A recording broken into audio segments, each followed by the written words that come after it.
الله أكبر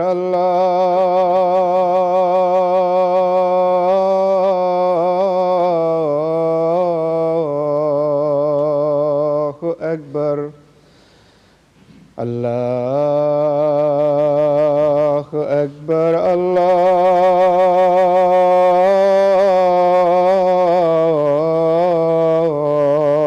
الله أكبر أشهد أن لا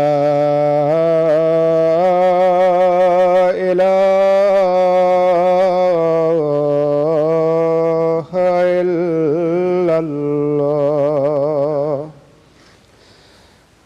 أشهد أن لا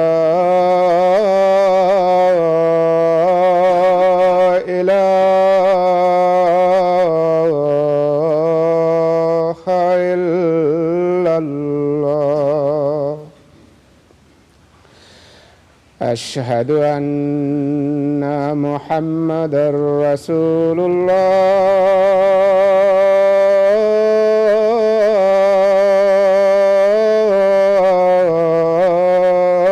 الله أشهد أن محمدًا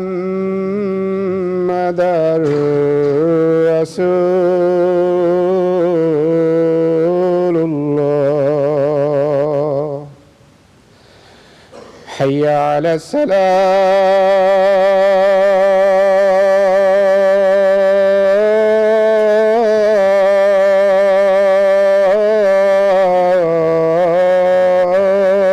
الصلاة حي على الصلاة حي على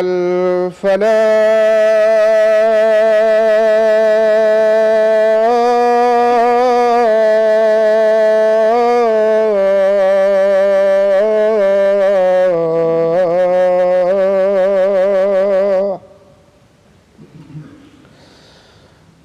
حي على الفلاح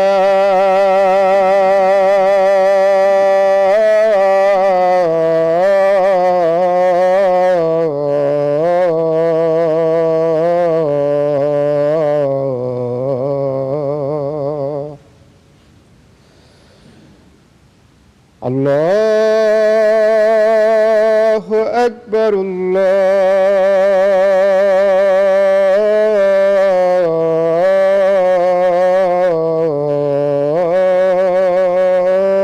الله أكبر لا إله إلا الله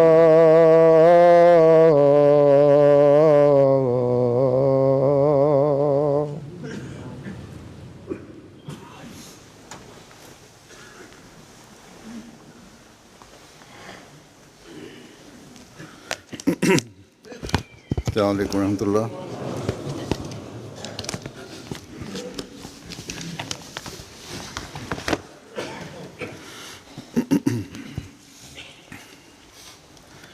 أشهد أن لا إله إلا الله وحده لا شريك له وأشهد أن محمدًا عبده ورسوله أما بعد فأعوذ بالله من الشيطان الرجيم بسم الله الرحمن الرحيم الحمد لله رب العالمين الرحمن الرحيم مالك يوم الدين إياك نعبد وإياك نستعين اهدنا الصراط المستقيم صراط الذين أنعمت عليهم غير المغضوب عليهم ولا الضالين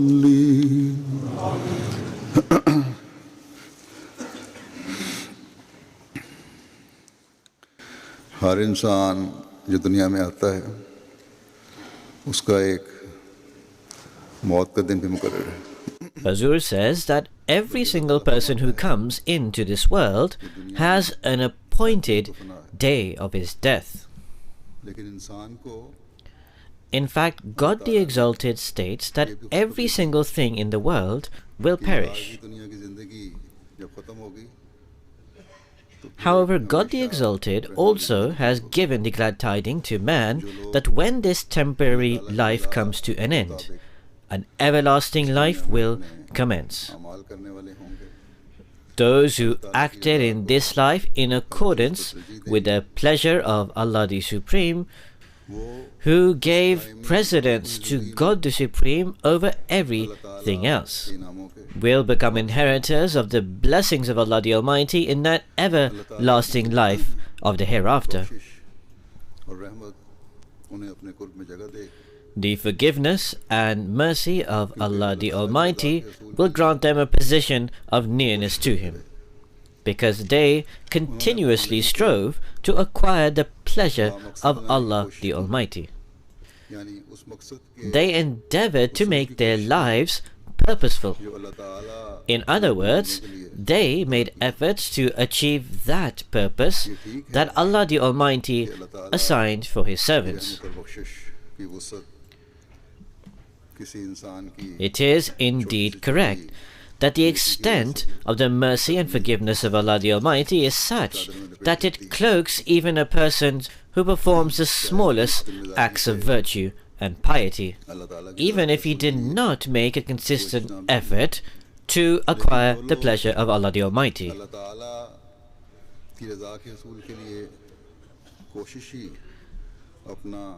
But those people who make the effort of acquiring the pleasure of Allah the Almighty their sole objective, who always remain engrossed in trying to discharge Huququllah and Huququl Ibad in accordance with their capabilities, that is, the discharging of the rights due to Allah and the rights due to mankind, whose aim and goal is to see the preeminence of the religion of God and the propagation of the message of Allah the Almighty, and whose high morals are acknowledged by everyone, young and old.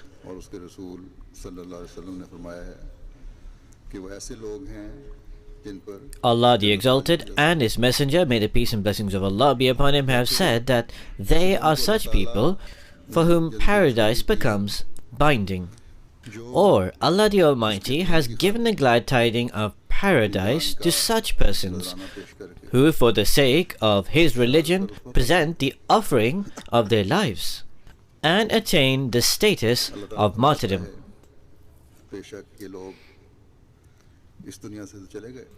God the Exalted states that such people may have departed from this life, and they may have passed from this temporary abode. In the eyes of the world, they may have been slain or have died. But in the sight of God, they have acquired the everlasting life. For this reason, do not declare such people as dead, because they are alive. The departure of such people from this world facilitates the means for life for those who have been left behind.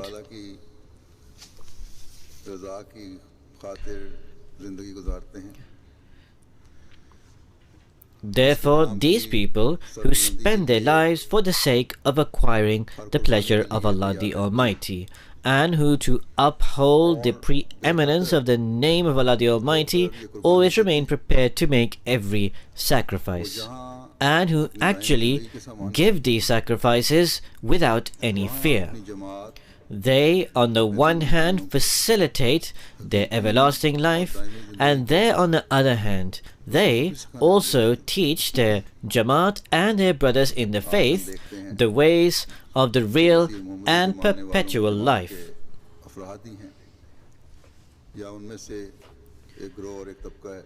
Today we observe that it is the followers of the community of the Messiah of Muhammad alone, or there is a group or segment amongst that community, who on the one hand, for the sake of the propagation of the religion and Islam, steadfastly endeavor to spend every moment of their life in this effort. They struggle until their last breath and give their entire lives for this purpose. Or there are those who, for the sake of their religion, because of this apparent crime of accepting the Messiah of Muhammad, become the target of oppression of the oppressors, and present themselves before God Almighty, attaining the status of martyrdom in His sight. Today, I shall mention two such individuals. That is, one a servant of the movement, and the other a shaheed, a martyr. One, from his childhood until his demise, came into the army of the Messiah of Muhammad and conveyed the message of the Holy Prophet Muhammad, may the peace and blessings of Allah be upon him, to the world. That message which, to complete its propagation, Allah the Almighty, in accordance with the promise He made to the Holy Prophet Muhammad sallallahu alaihi wasallam, sent His true servant, the promised Messiah and Imam Mahdi. Thus, this devout and loyal servant of the movement, whose name is Hafiz Jebrael Saeed, for the sake of the completion of the mission of the promised Messiah, peace be upon him, until the last moment of his life, utilizing all his capabilities, remained fully active. He constantly worked with passion and zeal. Indeed, most certainly, as a true servant of the faith and true Waqf-e-Zindagi life devotee, he fulfilled his pledge of life devotion.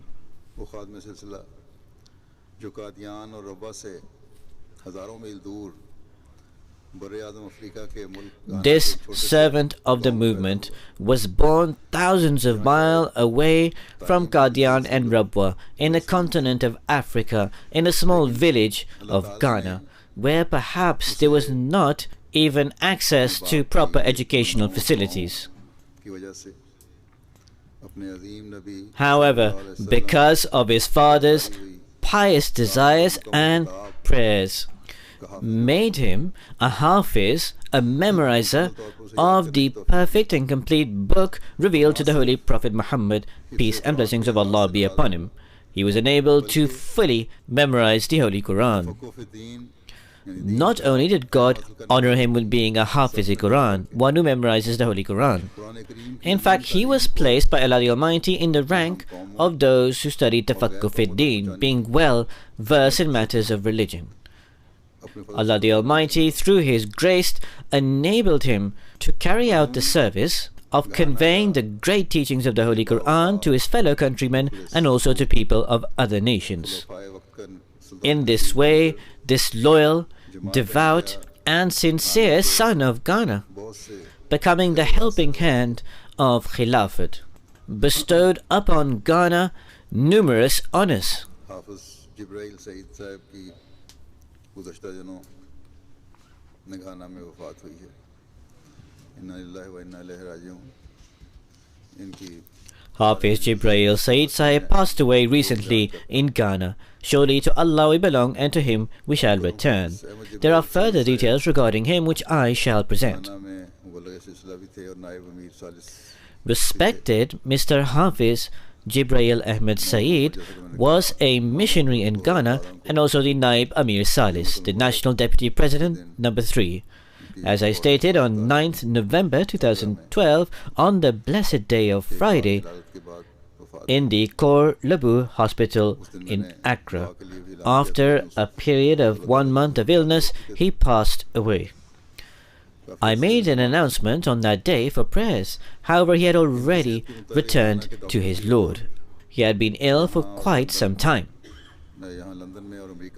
The report regarding his health from the doctors of Ghana was sent to the doctors here in London and also in the United States of America, because the doctors in Ghana could not diagnose what his illness was. According to the advice of the doctors, the process of taking further tests had commenced.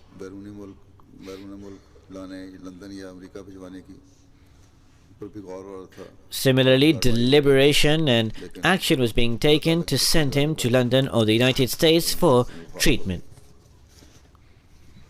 However, the decree of Allah the Almighty prevailed and he passed away.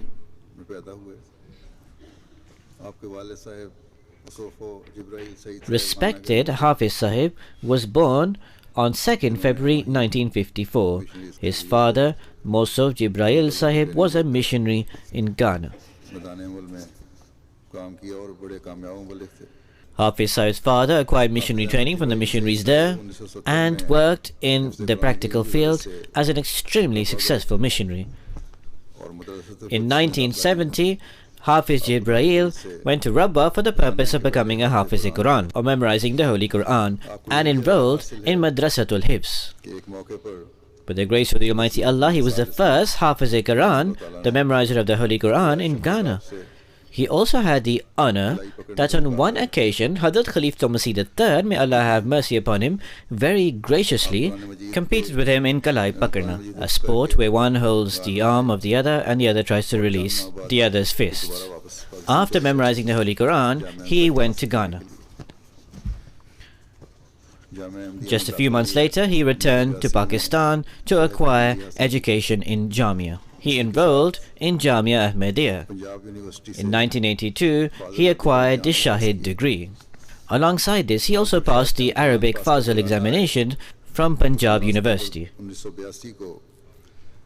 After he passed the Shahid examination and came to Ghana, on 15 September 1982, he was appointed to a city in Ghana called Tichiman. He took charge of the Brong Hafur region.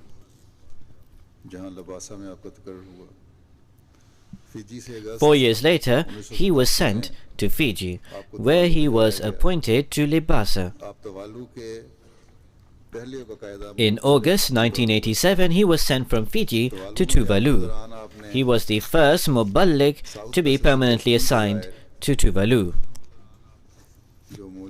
During his stay in Tuvalu, in 3 of the islands of the South Pacific that were also countries, Marshall Islands, Solomon Islands, and Micronesia, he established Ahmadiyyat.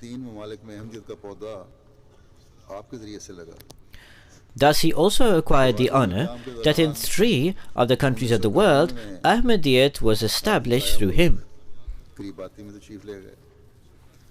During his stay in Tuvalu in 1991, he went to the neighboring country, Kiribati.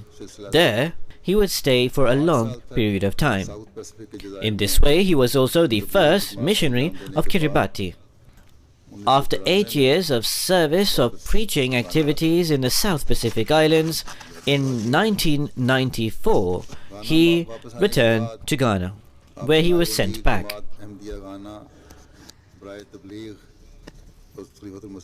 After returning to Ghana, he was appointed the Naib Amir, the Deputy President, for Tabligh, preaching. by Hazrat Khalifa Masih IV, and until his demise, he excellently performed this duty. Under his supervision in Ghana, in the established Tarbiyat and Tabligh Center, many courses were held for the training of the Imams and the new members into the Jamaat. Local Muallimeen or teachers or Imams who would enter into the community did have some knowledge of the religion. In addition to this, they were given training regarding the teachings of the true Islam and the traditions of the Ahmadiyya Muslim Jamaat. For this, refresher courses were held. Hafiz Sahib would supervise these refresher courses. Under his supervision, extremely successful preaching expeditions took place. As a result of these, numerous new fruits were reaped by the Jamaat, and new communities were established, and new circuits were established. Innumerable mosques were constructed in these Jamaats. In fact, there were some very far-off and remote areas.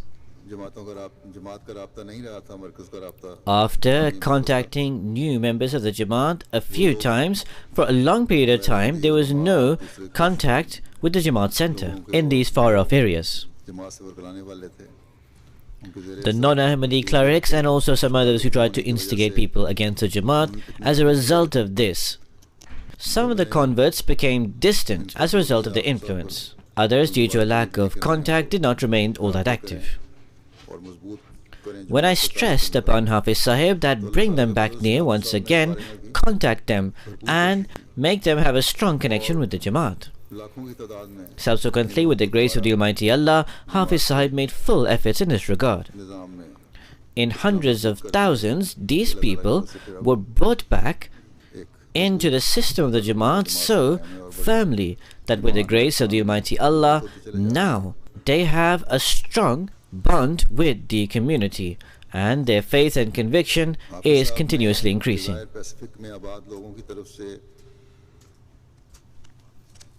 Based on the specific concerns or questions which were actually objections from the people of the South Pacific with regards to the Ahmadiyya Muslim Jamaat, Hafiz Sahib wrote a book keeping those criticisms in view for the purpose of preaching to them. The name of this book is Islam in the Islands, Removing the Impediments. At the Jalsa Salana 2011 last year of the United Kingdom, Hafiz Sahib delivered an address regarding the distinctive qualities of Khilafat-e-Ahmadiyya of the Ahmadiyya Muslim Jamaat. So, Ghana जाने के बाद यानी जो अरसा उन्होंने Pacific ममालिक में गुजारा है, वहाँ से वापस जाने के बाद भी after spending a long period of time in the South Pacific and then returning to Ghana, Hafiz Sahib would occasionally be sent on tours to these island countries because he had good influence there. Also because his method and manner of tabligh, preaching and tarbiyat, moral training, were excellent. In October-November 2001, he went on a tour of these islands.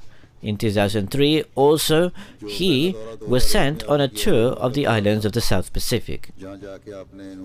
His first tour of 2001 was for 1.5 months.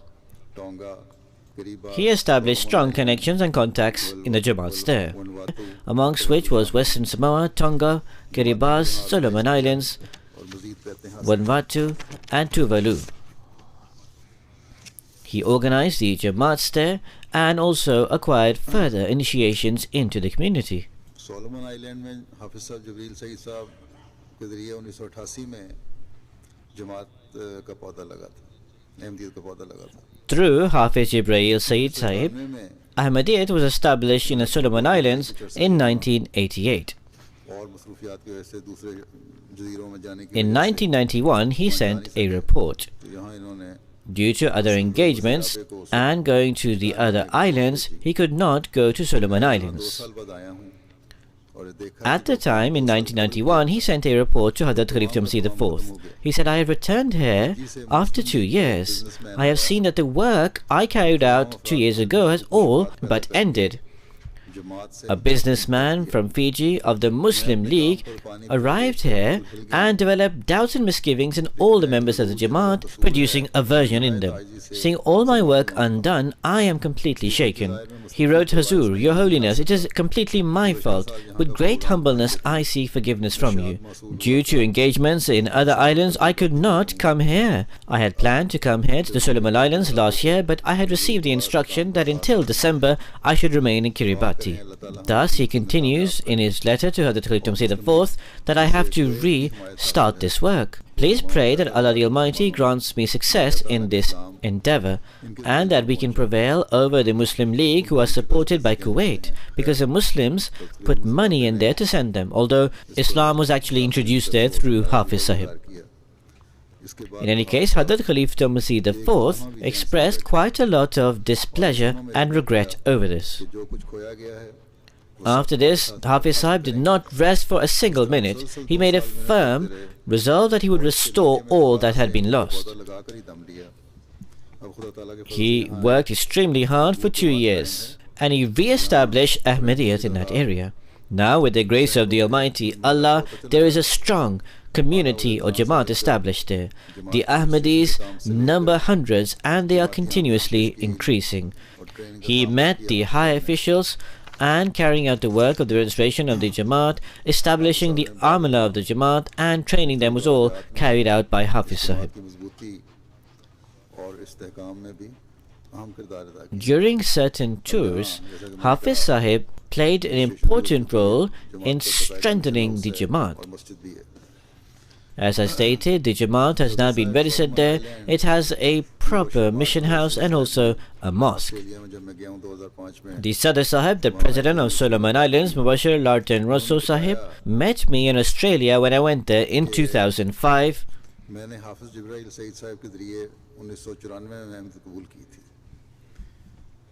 He informed me that I accepted Ahmadiyyat through Hafiz Jebrael Sahib in 1994.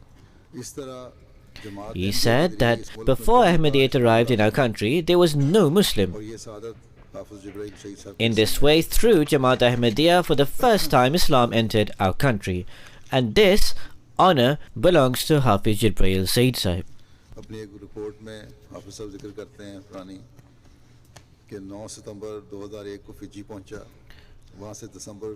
Hafiz Sahib mentions in one of his old reports that on 9 September 2001, I arrived in Fiji.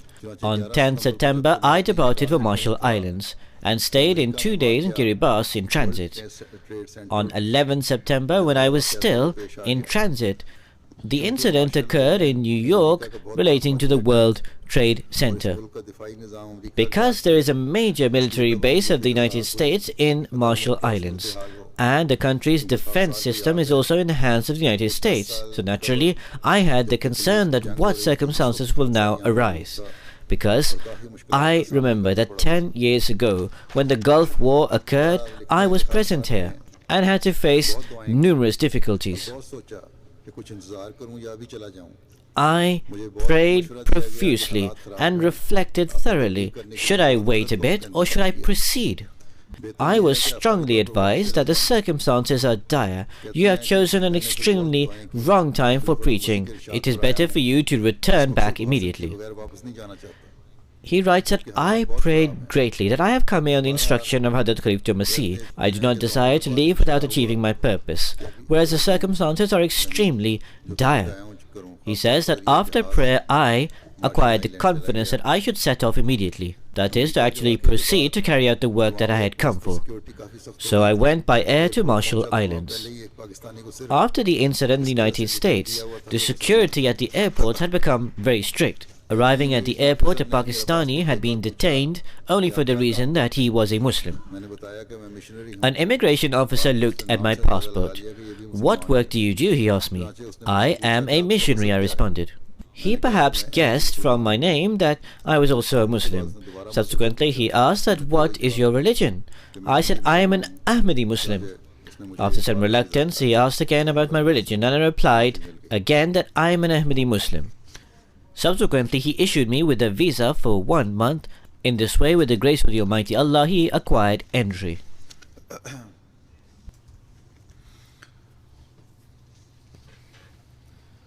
फिर एक खत में वो लिखते हैं कि इन इलाकों में पहुंचने पर मालूम हुआ कि खास तौर पर इस वक्त In a letter, he wrote that after arriving in these areas, I learned that in particular, at this time, when all the media are actively against Islam and using Osama bin Laden and Al-Qaeda, they are attacking Islam profusely. Thus, there was a great need for this tour.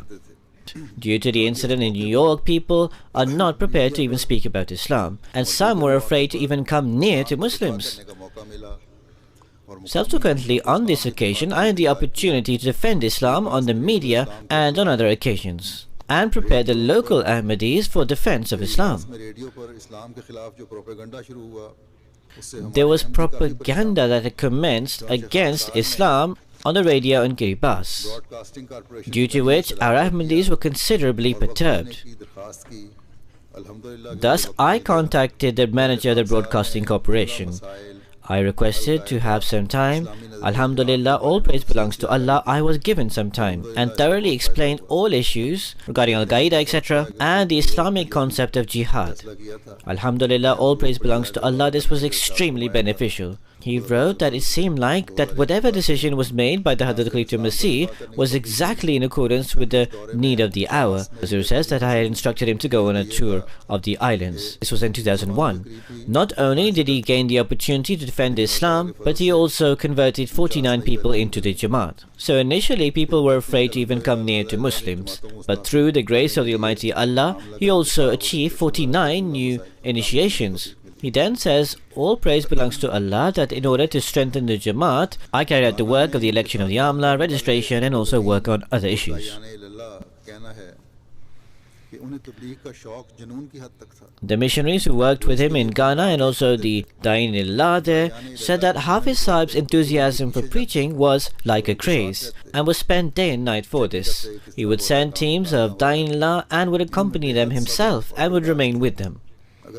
He would check how the work was being carried out and to what extent and where. He had extremely high levels of tolerance and patience. If any of subordinates made any mistakes, he would explain to them lovingly.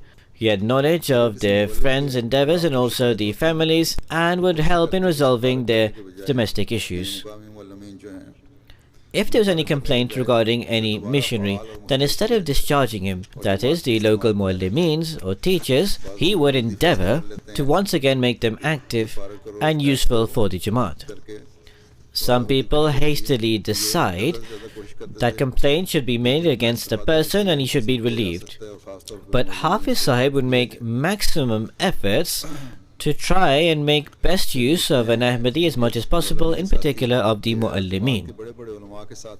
Then one of his Muallimin colleagues writes regarding him that Hafiz Sahib had connection with some of the most senior and major non-Ahmadi clerics. He would send them gifts on Eid. He was an extremely active person. In the northern areas of Ghana, it was as a result of his extensive campaign that Jamaat Ahmadiyya is recognized there.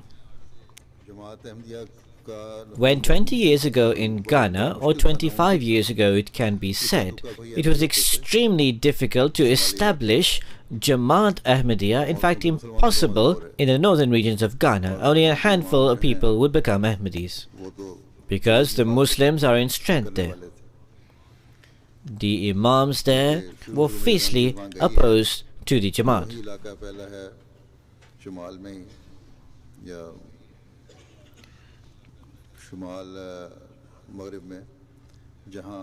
In fact, initially when Ahmadiyyat arrived there, in the region of the northwest of Ghana, there was litigation raised against Ahmadis. They were penalized and also arrested.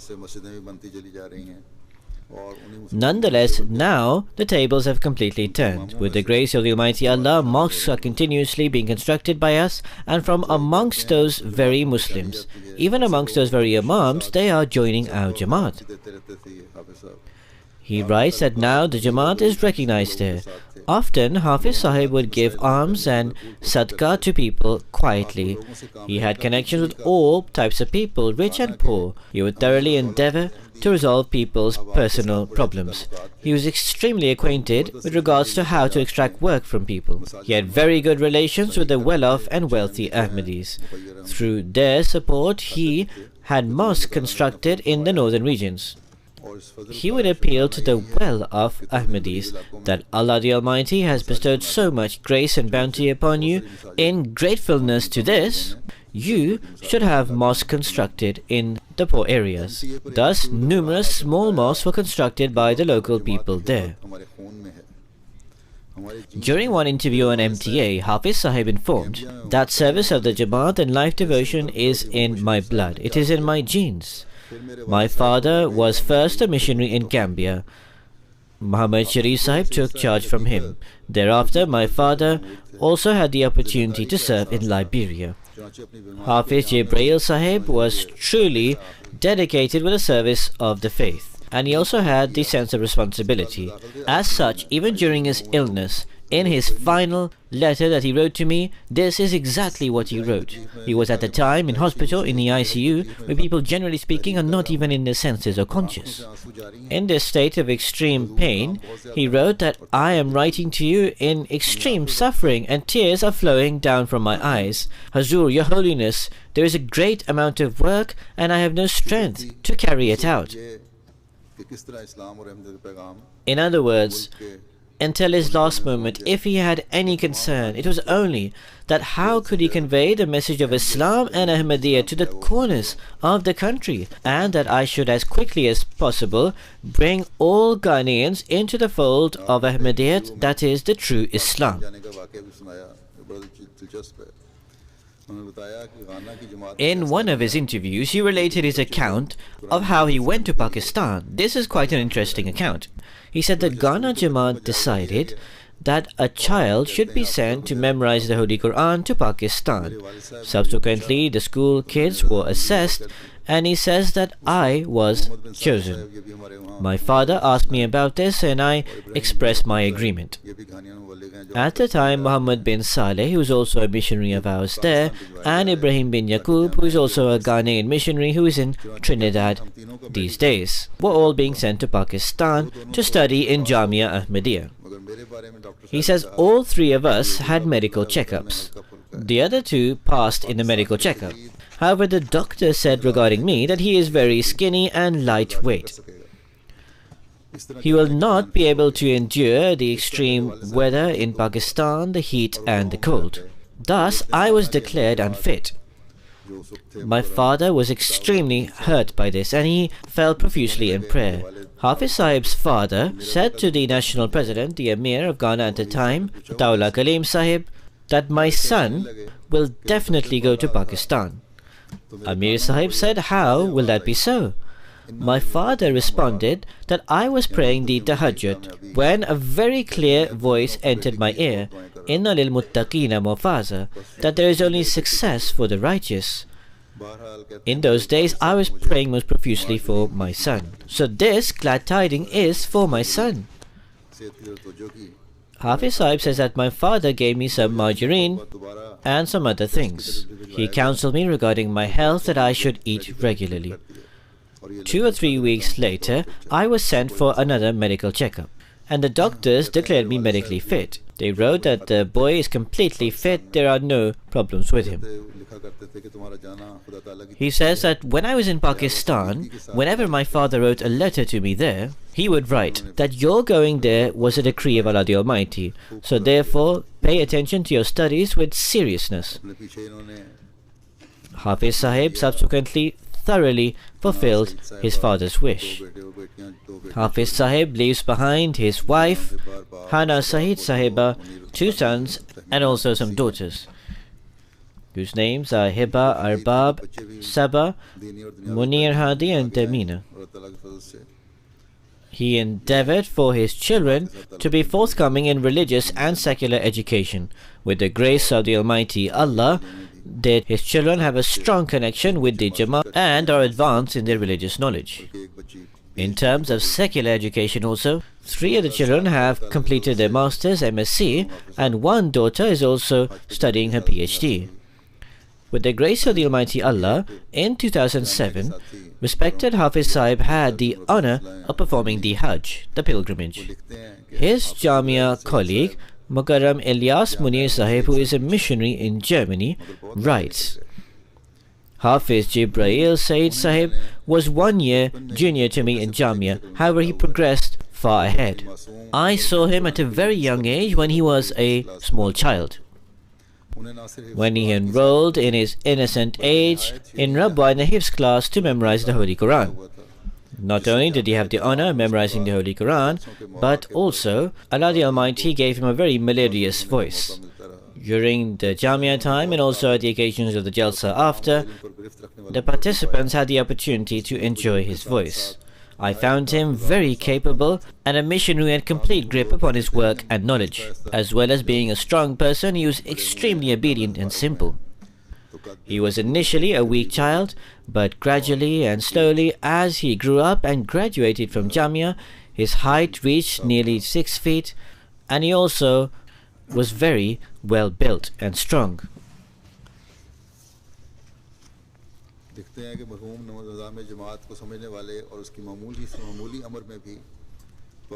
He greatly understood the system, the nizam of the Jamaat, and even in the smallest matters was extremely sincere in obeying them. He also had great tolerance and forbearance. On one occasion, a person considering that Hafiz Sahib did not know any Punjabi because he was African, utilized some inappropriate words in his presence whilst giving instructions to someone else. However, despite Hafiz Sahib understanding these words, he did not express it or let it be felt. Abdul Sami Khan Sahib, the editor of Al-Fazl, writes that Hafiz Jebrael Saeed and myself were classmates in Jamia Ahmadiyya from 1975 to 1982. He was an extremely hard-working and responsible person and greatly loving towards the Jamaat. He was very respectful towards teachers. He learned Urdu very well and he helped his fellow classmates in learning English. He would take part in English and Arabic, speech and essay writing competitions. They were very good competitions. His face was always a picture of cheerfulness and happiness. In terms of happiness and cheerfulness, I have seen that whatever the circumstances, I never observed any expression of sorrow from his countenance. He would always be smiling. I have seen him both in Ghana and here personally. He was a keen sportsman and was good at playing football. He would partake in the work of Khuddam al-Ahmadiyya excellently. He would maintain relations with all his old friends. In 2005, he went to Qadian and held a dinner for all his friends.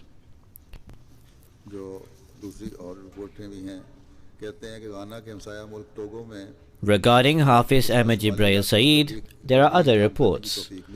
One says that in the neighboring country to Ghana, in Togo, in the border region, he had the opportunity to perform preaching. On many occasions, he did tours of these areas, and he took part in preaching expedition. There was fierce opposition there. As a result of his efforts in 5 areas in Togo, Mompaga, Momplog, Mango, Bole, and Lemokara, Jamaats were established. In this way, he went on many tours to Burkina Faso. There also, he took part in Jamaat programs and had the opportunity to carry out a lot of work of Tarbiyat and Tabligh. Fazlur Rahman Tariq Sahib, the Amir, the national president of the Jamaat in Fiji, says when in 2003 Hafiz Sahib came to Fiji, I met him there for the first time. I had the opportunity to live close to him. I bore witness to a good habit of his in our first meeting, and that was that when at night Hafiz Sahib would wake up, he would recite the Holy Quran. Alongside being a Hafiz Quran, he had many qualities. He was extremely well seasoned in the preaching field. With every elder and youngster, according to the temperament, he would carry out preaching discussions. Alongside religious knowledge, he was filled with secular education. And like a successful missionary, during discussions he would convey the message of Islam. His manner of talking was extremely informal. He was able to say very difficult things quite comfortably while smiling and laughing. The missionary of Kiribati, Ibrahim Eke Argo, in his letter writes, In Kiribati, Tuvalu and the other islands, Hafiz Ahmad Jebrael Saeed prolifically carried out tours for the sake of preaching. His family would be left completely alone behind when he went on tours to many places, and he would not worry about that. In fact, he would say that for the sake of conveying the message of Islam, Hazrat Khalifa Masih has chosen me and sent me here. Khalifa Masih prays for me. Thus, for this reason, he never let any opportunity for preaching slip from his hands. He would always be in the effort to live up to the expectations of Hazrat Khalifa Masih. When he was appointed once again in Ghana, he did not break off his connection with the islands. In fact, he would remain extremely concerned of these islands in terms of preaching and tabligh. When I sent him once again for a tour in 2010, he carried out a very wide-ranging tour and brought back a lot of information and details and established the system and Nizam there greatly. The missionary in Kiribati writes, Hafiz Ahmad Jebrael Saeed, in the last days of his illness, phoned the wife of the late Anis Sahib, who was the first Ahmadi of Kiribati, and counselled her to remain in contact with the Jamaat. He said to her, "You should always keep this in your mind. Here, he is phoning from the hospital, when normally a patient is worried about his illness, and he is contacting someone in a very far-off place of an island." He said that, remember, Allah the Almighty has given you the blessing of Islam. In order to find Islam, you have not had to carry out any journey. In fact, Allah the Almighty has conveyed Islam to your homes and given you great reward and blessing, so therefore never leave the Jamaat. Through Ahmad Jebrael Saeed Sahib, amongst those who did the initiation, one is a medical doctor, Ali Sahib. Alongside his wife and children, they accepted Ahmadiyyat. Both of his sons are also medical doctors. He is an expert of the Kiribati language, and at the present time they are carrying out the translation of the Quran in the Kiribati language. In fact, it is completed and is being revised. May Allah the Almighty grant this very honorable son of Ahmadiyyat entry into his paradise.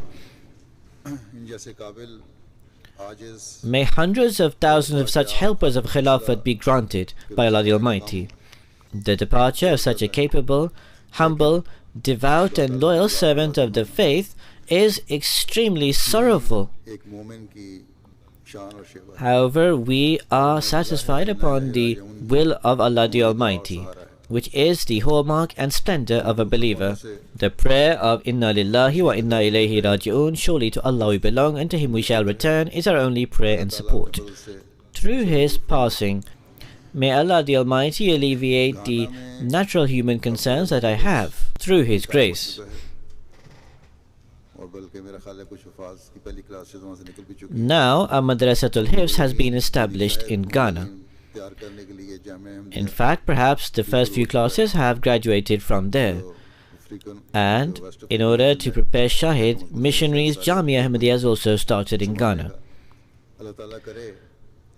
That is, for the West African countries, or in fact, all of African countries will be catered for there. May Allah the Almighty make it so that people just like Hafiz Sahib, in fact, even people greater than him, who are servants of the faith, are produced there, who tread on the delicate paths of taqwa. As I stated that at the moment, in the sight of Allah, amongst those who are accepted, I will mention two.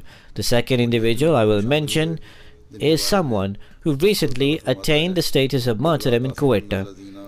He also becomes a part of those people regarding whom Allah the Almighty states, وَلَا تَحْسَبَنَّ الَّذِينَ قُتِلُوا فِي سَبِيلِ اللَّهِ أَمْوَاتًا بَلْ أَحْيَاءٌ عِنْدَ رَبِّهِمْ يُرْزَقُونَ. Think not of those who have been slain in the cause of Allah as dead. Nay, they are living in the presence of the Lord and are granted gifts from Him.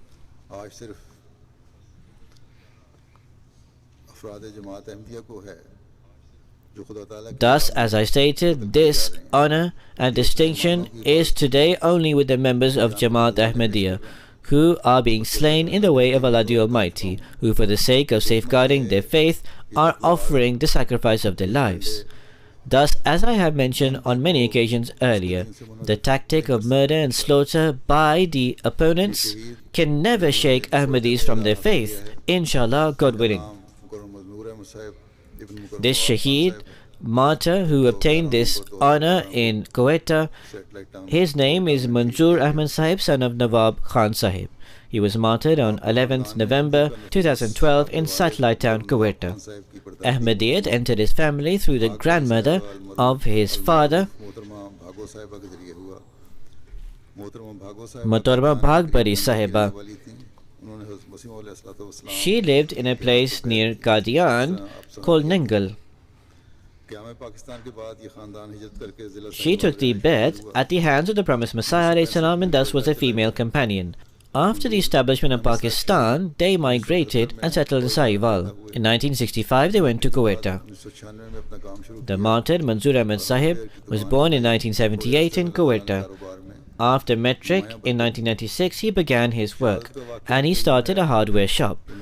After a short while, Allah the Almighty gave him great blessings in his business. The incident of martyrdom occurred as such that on 11th November 2012 in the morning at around 8 a.m., he was leaving from his home in Satellite Town to his shop, which was a short distance away. He set off by foot. When two people on motorcycles arrived, one got off the motorbike, rushed towards him and tried to fire at him. However, because he was at close proximity, there was an altercation between them. That is, a fight started and he tried to overcome him. Manzoor Sahib escaped from him and ran back towards his home. However, they were two. He hit his knee with the pillar next to the gate of his home. Due to this, he fell down. The attackers came after him, and after Manzoor Sahib fell down, they fired at him.